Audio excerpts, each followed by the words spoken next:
Bongbong Marcos's Partido Federal ng Pilipinas wants COMELEC Commissioner Rowena Guanzon investigated and disbarred for disclosing her vote on the disqualification case against Marcos, adding that so-called powerful personalities are working to delay the COMELEC decision. Government will be suspending its COVID-19 risk classifications for countries starting February 1. What this means is more relaxed restrictions for inbound travelers, with the government dropping its green, yellow, and red list system. It's not yet too late for ABS-CBN. According to one media law expert, the network can still challenge the transfer of its frequencies in court. And in tech news, Facebook has added a new feature that notifies users when someone takes a screenshot of disappearing messages in the Messenger app.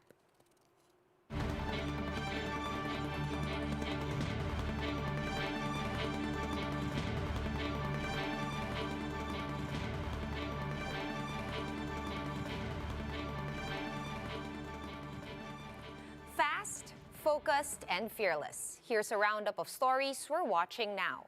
I'm Sean Yao. One media law expert says that ABS-CBN can still challenge the awarding of its previous analog frequency to another company. Attorney Marichu Lambino told the chiefs that the granting of Analog Channel 2 to Advanced Media Broadcasting System can be taken to court over procedural questions. Analog Channel 2 was previously assigned to ABS-CBN.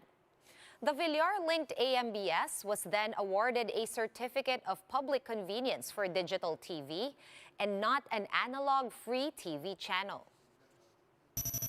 They gave away the analog free TV channel, which is not included in the hearing, in the notice, and in the order. So that clearly is a violation of the executive order which created the NTC. Meanwhile, former DICT Chief Eliseo Rios says that ABS-CBN can still apply for a digital frequency if it's able to secure a franchise in the next Congress. Rios says this can be the network's option amid the planned phase-out of analog TV and the migration to digital TV by 2023. In other words, it doesn't really have to get its original frequencies, no? Yes, Because sir. any frequencies will work for that matter. We will only have digital TV on 2023. That's why they have to wait. And the COVID-19 risk classification for countries will be suspended by February 1st. This means that the Philippines will no longer make a distinction on whether a traveler is arriving from a red, yellow, or green list country. Fully vaccinated travelers just need to present a negative swab test taken within 48 hours before departure. Facility-based quarantine is also not required, but passengers will still have to self-monitor at home for symptoms for 7 days. Meanwhile, unvaccinated and partially vaccinated passengers will still be required to stay in a government-prescribed isolation facility. The government will also allow fully vaccinated foreigners from non-visa countries to enter the Philippines by February 10. However, they should have a passport valid for at least 6 months, a copy of return or outbound tickets, and proof of vaccination.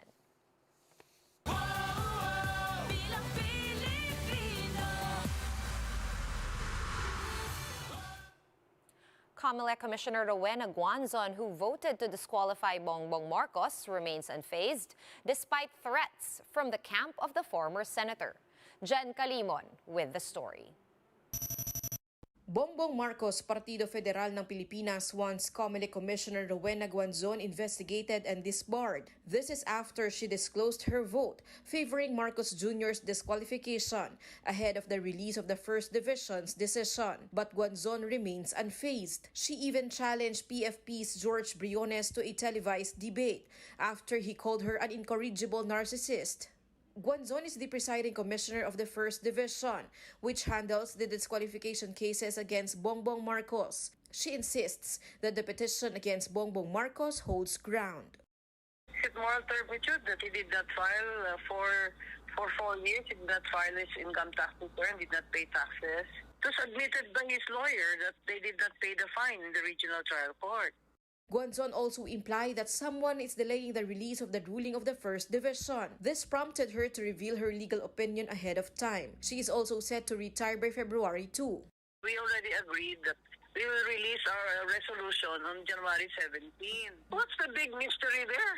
It's this case is so easy. They're delaying it so that my vote will not be counted because I'm retiring. There's political influence. Guanzon said Commissioner Amy Ferolino, who is the ponente, is not communicating with her. But Ferolino refused to react to Guanzon's statement, noting that she does not want to violate any rule. For former Commissioner Louis Guia, Guanzon's move was not within the usual procedure. Hindi ho yan within the rules yung ganong procedure, or at the very least pwede nating sabihin kakaiba yung nangyari ngayon. Guia added that it's still unclear whether Guanzon's vote will be counted beyond her retirement date. Interesting legal question yan na dapat i-resolve ng COMELEC. Hindi pa po nangyayari yung ganon. For its part, Malacanang said they would let the COMELEC decide as it is an independent constitutional body. Reporting for News 5, Jen Calimon, We Are One News. On the other hand, a group of martial law victims lauded Guanzon for voting to disqualify Bongbong Marcos from the presidential race. The group Karma praised Guanzon for disclosing the so-called powerful forces are trying to influence the decision of the COMELEC. The group also called on Commissioners Amy Ferolino and Marlon Casquejo to, quote, stand on the right side of history. The group's counsel, Attorney Howard Calleja, also thinks that any influence on COMELEC commissioners sets a bad light on the poll body. Hindi siya regular na naglalabas ang isang commissioner ng desisyon. Sa akin, ang mas malaking kasalanan dito o ang mas malaking kamalian dito ay yung pagbigay po ng impluwensya sa mga commissioner. We should be worried about. We should be worried by people even knocking at the COMELEC. Government agencies are working to ensure stable water and energy supply even after the term of President Duterte. However, some projects are still being met with dissent. Shaila Francisco with the report. The construction of the 12.2 billion peso Kaliwa Dam could start this first quarter once the MWSS secures all necessary permits. Currently, the Free Prior and Informed Consent or FPIC, which needs the signature of affected indigenous peoples, is still pending. The Memorandum of Agreement with IPs in Rizal has been signed last December, while negotiations with the ones in Quezon Province are still ongoing. People from the Dumagat communities are protesting the meeting held this week, citing the COVID-19 situation as the province is still under Alert Level 3. Most of them are unvaccinated due to cultural beliefs. They also said that the MOA is being rushed. At ginamit nila ang pandemic para malimitahan ang mga dadalang mga katutubo. Samantalang ang pinag-aalala nga po namin dito ay lupain ninuno namin ang pinag-uusapan. But the MWSS says the meeting is compliant with IATF protocols. The representatives invited were those elected by the tribes. Hindi naman po gagawin ito ng gobyerno kung hindi po kailangan ng taong bayan. Pagka nagawa na po itong project, hindi lang naman po yung taga-Maynila po ang magkinabang nito. May mga proyekto po ay MWSS para po doon sa mga community po na naapektuhan. The agency said the project is needed to provide stable water supply to offset the limited capacity of Angat Dam.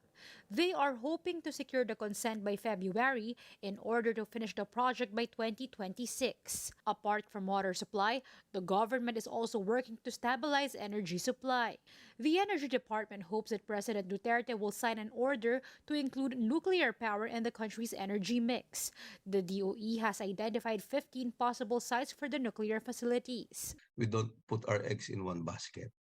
So sooner or later, pag nagkaroon ng mga pagtaas ng mga coal, ng oil, o kaya many years from mawala na yan, we have nuclear energy to help us. Some environment groups are opposed to this, saying it will be better to harness other renewable energy sources. We are advocating an energy mix, but not to the point na one, you will be at risk, right? Security-wise. Secondly, you will be more dependent on imports.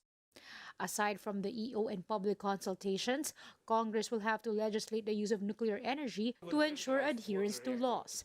If all these are met, the country can use nuclear energy as early as 2027. Shaila Francisco, VR1 News. Let's now take a quick look at today's other top stories. The National Bureau of Investigation will summon more or less 30 individuals as part of its probe into the BDO hacking incident. This comes on the back of the arrest of 5 suspects, 4 of whom have been indicted. The NBI is also asking the Justice Department to transfer Kerwin Espinosa to a more secure BJMP facility in Taguig.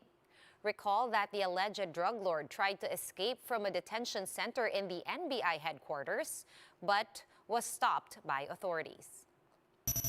And Facebook has introduced a screenshot notification feature in its end-to-end encrypted chat function on Messenger.